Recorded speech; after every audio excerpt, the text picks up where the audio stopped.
Assalamualaikum warahmatullahi wabarakatuh. Nama saya Alfiqor Rashid dari kelas 9F dan saya akan mempresentasikan PowerPoint karya ilmiah saya yang berjudul Penyelidikan Daya Hantar Listrik dan Klasifikasi Konduktor dan Isolator menggunakan Multimeter.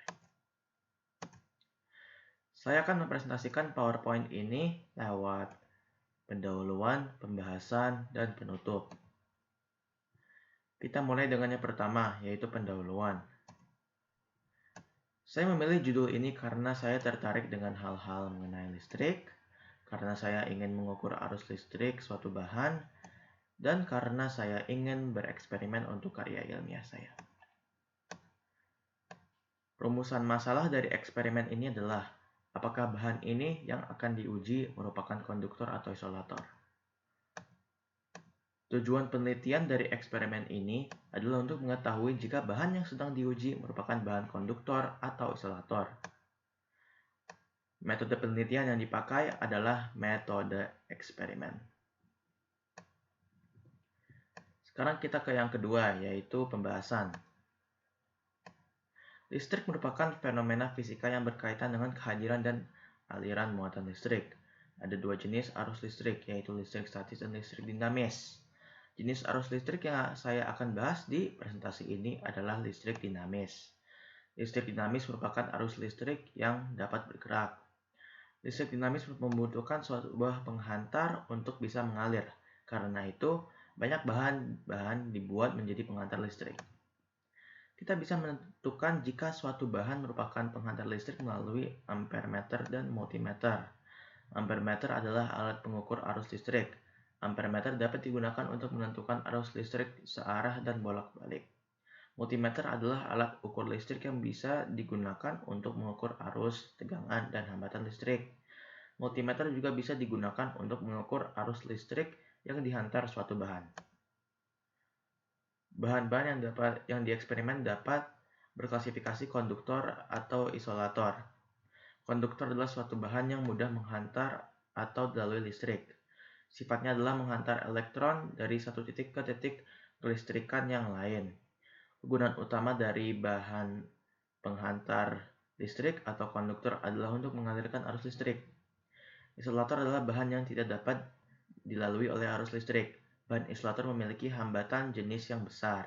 Pada bahan isolator, zat-zat elektron sulit melepaskan dirinya dari ikatan yang terdapat pada suatu atom. Hal itu menyebabkan bahan isolator susah dilalui listrik. Kegunaan isolator adalah sebagai pemisah antara konduktor tanpa ada arus listrik yang mengalir keluar. Alat dan bahan yang dipakai dalam eksperimen ini adalah multimeter atau amperemeter, 4 baterai 1,5 volt, kabel secukupnya, bahan-bahan uji, papan, lakban, gunting, double tape, kertas, dan pulpen atau pensil. Bahan-bahan uji yang saya pakai dalam eksperimen ini adalah besi, tembaga, kayu, dan kaca. Langkah-langkah dalam melakukan eksperimen ini adalah siapkan 4 baterai 1,5 volt, gunting, lakban, alas untuk baterai, dan double tape.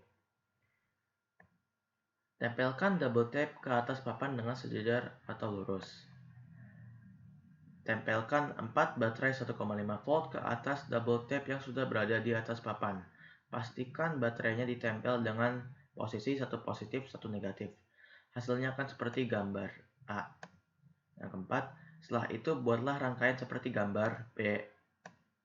Setelah kuat arus listrik yang melalui bahan ampermeter atau multimeter, ditunjukkan oleh jarum ampermeter atau nomor multimeter dengan kertas dan pulpen. Yang terakhir adalah ulangilah langkah 4 dan 5, tetapi dengan bahan yang berbeda-beda. Yang saya pakai dalam eksperimen ini adalah tembaga, besi, kaca, dan kayu. Akhirnya, kita ke hasil dari eksperimen ini. Hasil dari eksperimen ini adalah besi dan tembaga dapat menghantarkan 1 ampere, sedangkan kayu dan kaca tidak dapat menghantarkan arus listrik.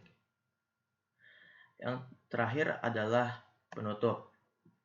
Kesimpulan dari eksperimen ini adalah besi dan tembaga dapat menghantarkan listrik, berarti kedua bahan tersebut adalah bahan konduktor. Kayu dan kaca tidak dapat menghantarkan listrik, berarti kedua bahan adalah bahan isolator.